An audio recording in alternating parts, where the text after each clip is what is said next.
আছি lake লুইসের base ক্যাম্পে। যারা খুব সুন্দর, মানে ইটস লাইক এ ভ্যালি, এবং এদিক থেকে অনেক গোন্ডোলা বা রোপওয়ে যাচ্ছে। এই হলো গোন্ডোলা বা রোপওয়ে যাওয়ার মেন পাথটা। So you can go all the way up to the top of the mountains. আর এখানে একটা অলমোস্ট শপিং কমপ্লেক্স আছে, বিশাল বড়, সমস্ত কিছু খাওয়া দাওয়া থেকে এন্টারটেনমেন্ট সমস্ত কিছু আছে। বাচ্চারা খেলছে, সামনে পার্ক ফার্ক আছে, অ্যান্ড ব্যাকগ্রাউন্ডে পুরোটাই পাহাড়, ক্যারিয়ান রকিজ, অ্যামেজিং। আমরা সুইজারল্যান্ডে গেছি বছর 5 হলো আগে। তো জায়গাটা প্রথম যখন দেখলাম তখন মনে হলো 5 থেকে 6খানা সুইজারল্যান্ডকে একসাথে জোড়া, এতটাই সুন্দর এই বিউটি। ক্যারিয়ান রকিজ ইজ অসম। লোকজন এখানে চা কফি খাচ্ছে ওপরে যাওয়ার আগে, আর এখানে এদের রান্নাবান্না চলছে, লোকজন যারা খাওয়া দাওয়া অর্ডার করছে তাদের।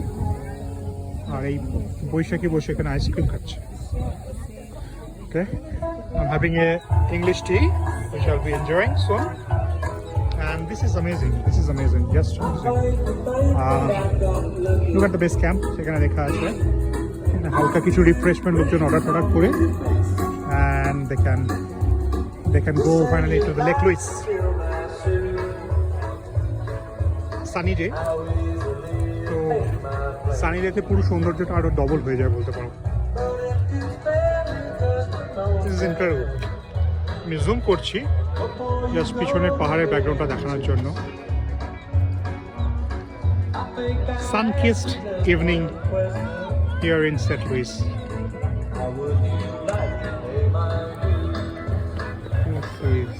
Unreal, beautiful. আচ্ছা, এটাও বেশ funny.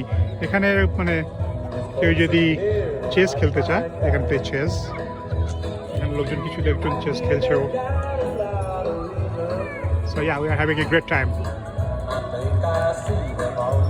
Now it's my time to enjoy my English tea.